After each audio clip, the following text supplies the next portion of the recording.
Sebelumnya, jiwa asal kedua Tanglan mengejar Wang Lin sampai pada titik daya hisap yang kuat di dalam jurang.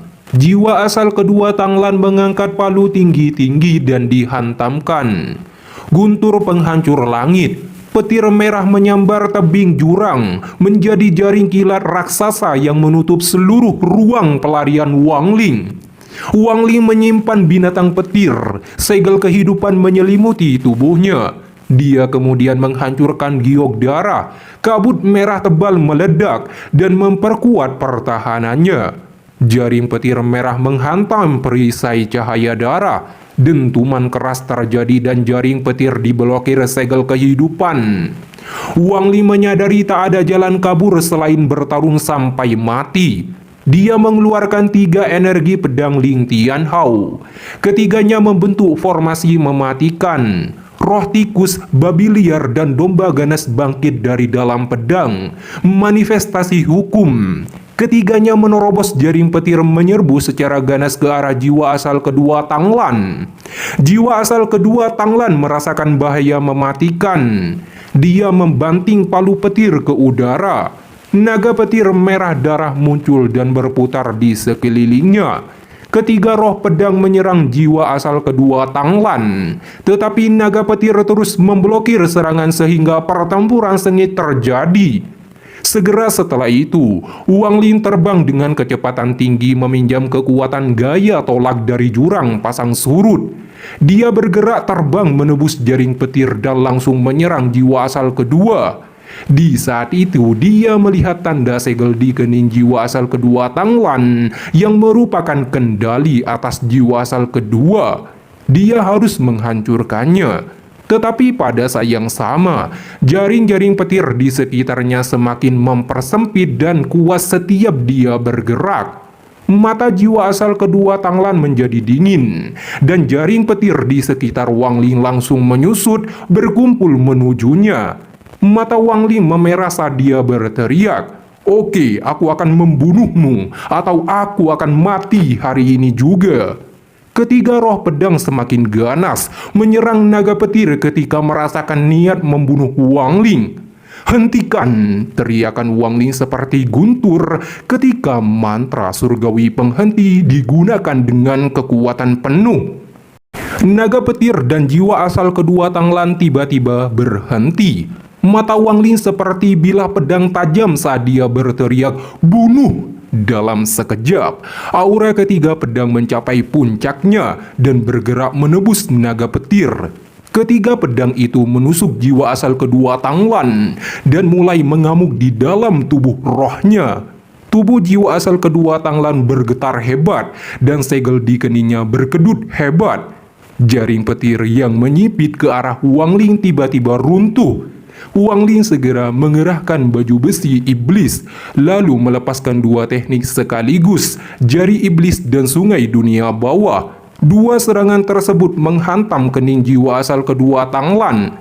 Tanda segel hancur dan tubuh jiwa asal kedua Tanglan langsung muncul ratakan yang tak terhitung jumlahnya. Namun tepat pada saat ini, ekspresi Wang Lin dipenuhi keterkejutan. Dia menarik kembali ketiga pedangnya dan segera bergerak mundur. Aura suram mengerikan dengan liar terpancar dari celah-celah jiwa asal kedua Tanglan. Di pintu keluar jurang, Tanglan sedang bertarung dengan Zhao Yi, memuntahkan darah akibat segelnya dihancurkan. Dia menatap ke bawah dengan ekspresi ngeri dan ketakutan.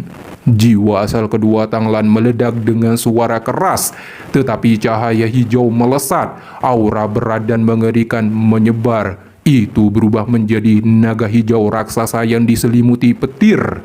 Ini adalah naga petir kuno yang tak sengaja ditemukan oleh Tanglan ketika masih bayi dan disegel dalam jiwa asal keduanya.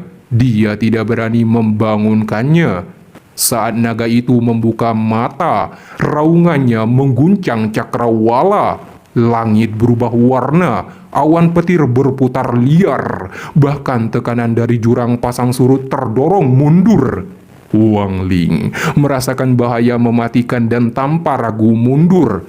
Ia tak menyangka Tanglan menyimpan keberuntungan sebesar ini. Jiwa asal keduanya adalah naga petir kuno, dan tungku warisan Tusi jatuh ke tangannya. Kultivasinya pun tinggi, benar-benar anak pilihan surga. Tatapan dingin naga menyapu bumi, lalu terkunci pada Wang Ling. Dalam sekejap, binatang itu berubah menjadi kilat hijau dan menerjang, mengikuti insting buasnya. Wang Ling menerobos hingga ke dasar jurang pasang surut dan melihat lubang tanpa dasar di tengahnya. Daya hisap mengerikan menyebur dari sana. Tanpa pilihan, Wang Ling melompat masuk, menyelimuti diri dengan energi spiritual surgawi untuk menahan tarikan, lalu bersembunyi di tepi tebing. Sementara naga petir kuno tanpa ragu menyusul Wang Ling dengan berbagai serangan. Tetapi binatang itu baru menyadari kesalahannya saat tubuh raksasanya terseret ke bawah. Petir menyambar liar, menghantam dinding jurang. Naga petir meronta-ronta, namun hisapan itu tak terelakkan. Tepat ketika hampir lolos, naga itu melihat Wang Ling sedang bersembunyi. Raungan marah menggema, dia menyerah untuk kabur dan malah menyerang. Ekspresi Wang Ling menjadi semakin suram dan mengupat dalam hatinya. Naga ini bahkan tak menyadari bahaya yang akan dihadapinya. Tanpa ragu, Wang Ling memadamkan energi pelindungnya dan membiarkan diri tersodot lebih dalam. Satu manusia, satu naga jatuh menuju kegelapan tanpa ujung di jurang pasang surut. Wang Ling segera menyadari daya hisap dari bawah semakin kuat. Raungan terdengar dari belakang Wang Ling saat naga petir membuka mulutnya. Bola petir raksasa keluar dan melesat tepat ke arah Wang Ling seperti kesengsaraan ilahi menghukum. Mata Wang Ling menjadi dingin dan dia hendak menghindar. Namun tiba-tiba bola petir itu bergetar, lalu dibelokkan oleh daya hisap yang lebih dahsyat dari bawah. Wang Ling merasakan tekanan itu meningkat berkali-kali lipat. Dia memanggil 3 pedang Ling Tian Hao, membentuk formasi, melesat menusuk tebing dan menahan tubuhnya. Dalam sepergian nafas, hisapan mengamuk, bola petir tersodot turun dan meledak jauh di dasar. Cahaya ledakan menyilaukan terpancar. Untuk pertama kalinya, ketakutan muncul di mata naga petir kuno ketika tersentak. Dia tak lagi memburu Wang Ling karena ingin tetap hidup. Dipenuhi rasa takut, naga petir berjuang untuk terbang ke atas. Sementara Wang Ling yang telah memahami sesuatu dari warisan dewa kunonya, dia mengeluarkan raungan dahsyat dan kilat menyelimuti tubuhnya. Dia berhasil melawan sebagian gaya hisap di sekitarnya dan terbang setinggi 30 kaki. Karena naga ini, Wang Ling terperosok sangat dalam ke jurang maut. Tidak mungkin dia membiarkannya pergi. Wang Ling langsung berteriak ketika melepaskan teknik mantra penghenti surgawi. Tubuh naga petir kuno berhenti sejenak dan ditarik ke bawah oleh daya hisap yang sangat besar sejauh lebih dari 100 kaki. Mata Wang Ling sedingin es. Kau tidak akan bisa lari. Tubuhnya ditarik ke bawah oleh daya hisap. Saat dia tenggelam dengan cepat, ketika pedangnya berada di dalam dinding juga ikut terseret ke bawah, menciptakan 3 sayatan dalam di dinding. Naga petir meronta-ronta berjuang keras terbang kembali ke atas sembari menyerang Wang Ling. Tetapi semua itu sia-sia karena Wang Ling kembali menggunakan teknik penghenti surgawi. Akibat daya hisapnya, semua serangan yang dilancarkan ke arah Wang Ling bahkan tidak bisa mendekatinya sebelum tersodot ke dalam lubang. Tepat pada saat itu, daya hisap yang lebih kuat dari sebelumnya tiba-tiba meningkat. Tubuh Wang Ling ditarik lebih cepat sehingga merasa lengannya akan robek dan kehilangan pegangannya. Wang Ling langsung menancapkan pedang surgawi dan pedang bulam ke dinding jurang. Dia berdiri kedua pedang sebagai pijakan dan dengan cepat tenggelam saat bergesekan. Akhirnya Wang Ling menemukan sebuah gua di tebing dan memasukinya untuk menghindari gaya hisap. Sementara naga petir melihat Wang Li memasuki celah gua, dia juga berjuang untuk menggapai ke sana. Tetapi itu mustahil untuk meraihnya karena daya tarik yang luar biasa. Tanpa ragu, naga petir membagi tubuhnya menjadi dua. Bagian bawahnya tersedot jauh ke dalam jurang, sementara bagian atasnya memanfaatkan momen itu untuk melesat menuju celah tersebut. Ketika naga petir berhasil memasuki celah gua, dia melebarkan mulutnya bersiap melepaskan bola petir untuk memusnahkan Wang Ling. Namun tepat pada saat itu juga, Wang Ling sadar bahwa setengah kekuatan naga petir telah hilang dan jatuh pada titik terlemahnya.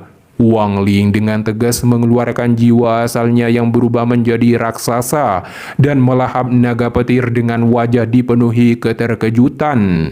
Jiwa asal kembali ke tubuhnya dan Wang Ling segera mengaktifkan mantra pemakan jiwa, memaksa naga itu disegel dan memfokuskan diri menyerap naga petir kuno. Jiwa asal Wang Ling terus tumbuh, mengubahnya secara misterius dan dikelilingi oleh petir.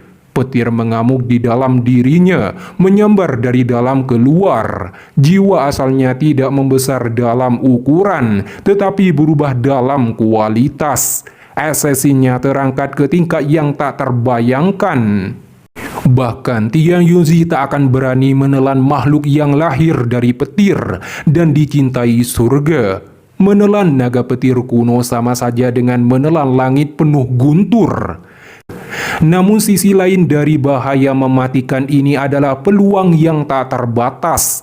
Jiwa asal Wang Ling dikelilingi oleh kilat dari naga petir dan sejumlah besar guntur berkumpul di tubuh Wang Ling. Perubahan ini mungkin tidak akan meningkatkan kultivasinya, tetapi akan membuka jalan tak terbatas bagi Wang Ling di masa depan.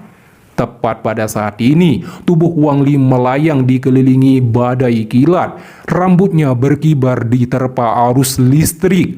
Cahaya petir membelah tebing di sekitarnya. Itu seperti super saya True Ultra Instinct. Di dalam dirinya, naga itu masih meronta, menyerang balik, hampir merobek jiwa asalnya hingga runtuh. Tapi tekad Wang Li lebih ganas dari petir. Jiwa asalnya membuka mata, dua kilatan petir meledak keluar. Wang Li menarik sebagian kecil naga petir dan memberikan batasan demi batasan padanya. Dengan bantuan kekuatan eksternal yang membantu jiwa asalnya, siklus penyegelan dan penelanan ini terus berlanjut. Setelah waktu yang tidak diketahui, Wang Li sepenuhnya menyatu dengan naga petir kuno. Hari berganti tahun, jiwa asal Wang Ling sekarang mengandung kekuatan guntur. Saat semuanya berakhir, Wang Ling membuka mata. Dua sambaran petir melesat dari tatapannya, mengguncang jurang. Wang Ling mengangkat tangannya menciptakan bola petir. Perjalanan yang nyaris merenggut nyawanya justru memberinya sesuatu yang melampaui imajinasi. Kini jiwa asalnya bukan lagi sekedar jiwa, melainkan kesengsaraan ilahi yang hidup. Tetapi dia sekarang hanya bisa menyerap 5% naga petir kuno. Akan tetapi Wang Li lebih terkejut dan kebingungan. Setelah jiwa asalnya berevolusi, Wang Li tidak dapat mengeluarkan jiwa asalnya lagi seperti ada penghalang.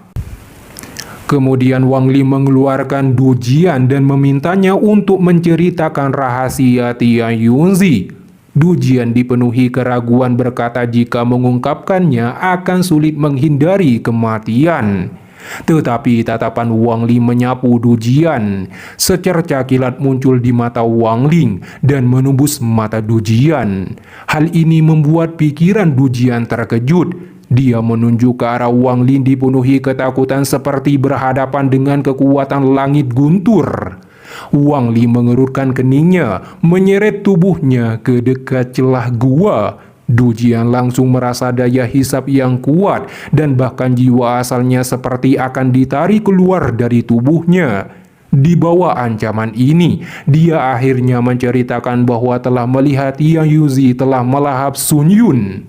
Dia tidak melihatnya sendiri, tetapi Goblin Gunung melihatnya. Setelah Dujian masuk sekte takdir surgawi, dia mengembangkan teknik yang dapat menyerap energi spiritual dari binatang buas. Tanpa sengaja dia menemukan goblin mencapai akhir hayatnya. Saat Dujian menyerap energi spiritualnya, dia tidak tahu juga mengambil beberapa ingatannya. Dalam ingatan itu, Sun Yun dan Tian Yunzi bertarung hebat, tetapi pada akhirnya Tian Yunzi menggunakan mantra yang melahap Sun Yun lalu pergi. Wang Ling sangat terkejut mendengar ini. Dujian juga memberitahukan tidak pernah melihat Tian Yunzi mengenakan pakaian abu-abu. Setelah mendengar cerita ini, Wang Ling akan memberikan bantuan Dujian mencapai tahap kekuasaan dan akan memberinya kesempatan luar biasa jika berhasil. Setelah merenung bahwa tidak ada pilihan, Dujian berkata seorang pria sejati menepati janjinya. Wang Ling mengangguk tanpa berkata apa-apa dengan niatan tersembunyi di dalam hatinya. Ini karena Dujian telah memprovokasinya. Dujian mulai menutup matanya. Energi asal dan energi spiritual surgawi keluar dari tubuhnya, memulai penyatuan dan menciptakan kristal kekuasaan. Selama proses penyatuan, jiwa asal Dujian hampir terbakar menjadi abu. Di saat kritis, Wang Li mengirimkan api asalnya yang bercampur petir ke arah kening Dujian. Di bawah bantuan Wang Ling, Dujian berhasil menyelesaikan penggabungan dan mencapai tahap kekuasaan. Dengan wajah rasa terima kasih dan juga ketakutan, Dujian bertanya keberuntungan macam apa yang akan diberikan Wang Ling. Wang Ling berkata memurnikan tubuh dan mengubah jiwa asal melalui ritual rahasia yang memungkinkannya mencapai tahap akhir kekuasaan dengan setengah langkah menuju tahap Yin dan Yang. Jantung Dujian tersentak sebelum berdebar kencang. Dia bertanya dengan ragu, ritual ini begitu menantang maut, artinya tingkat kegagalannya sangat tinggi. Lupakan saja, aku hanya ingin bertanya satu hal, bisakah aku tetap sadar? Jika kau masih hidup setelah 1000 tahun, aku akan memberimu kebebasan, ujar Wang Ling. Dujian sudah mengetahui nasibnya. Dia menggertakkan giginya sambil menatap Wang Ling dipenuhi harapan dan mengangguk. Wang Ling membentuk segel dan memulai ritual. Dalam sekejap, sebuah jejak yang dipenuhi energi spiritual surgawi muncul, memasuki tubuh Dujian hingga dia bergetar hebat. Proses pembuatan penjaga surgawi yang kompleks. Langkah pertama adalah memurnikan tubuh, membuatnya kokoh dari serangan harta sihir. Langkah kedua mengubah jiwa asal. Langkah ketiga memurnikan organ-organ tubuh.